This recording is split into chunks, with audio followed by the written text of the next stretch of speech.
नमस्कार, आपण पाहत आहात एसके न्यूज। माजी बांधकाम समितीचे चेअरमन हनुमंतराव पवार यांनी नगरपालिका निवडणुकीत कधीच हार पत्करलेली नाही। जनशक्ती आघाडीचे नेते अरुण जाधव यांचा पराभव करून ते जायंट किलर म्हणून प्रसिद्ध झाले आहेत। नगरपालिका निवडणुकीत आजवर अनेक मातबर उमेदवारांनी कधी माघार घेतलेली नाही, पण या निवडणुकीत मात्र मुख्यत्वे लोकशाही आघाडीच्या नेत्यांनी आघाडीच्या भाल्यासाठी आपापल्या तलवारी ज्ञान केलेलं दिसत होत्या। माननीय सुभाषराव पाटील, जयंत काका पाटील यांनी यावेळी निवडणुका लढविल्या नाहीत।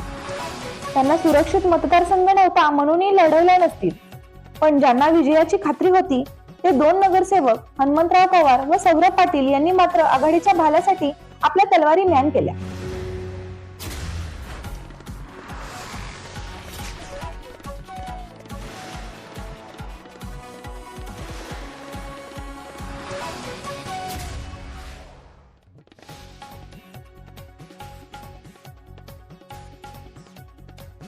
त्याचबरोबर सौरभ पाटील यांनाही विजय मिळवता आला असता, पण विनायक कदम यांनी जोरदार तयारी केली असल्यामुळे व सुहास पवार हे भाजपात जाण्याच्या पावित्र्यात असल्यामुळे होम पिचवर आपल्या आघाडीचा पराभव होऊ नये म्हणून त्यांनी विनायक कदम यांच्या पत्नी तसेच सुहास पवार यांना वाट मोकळी करून दिली।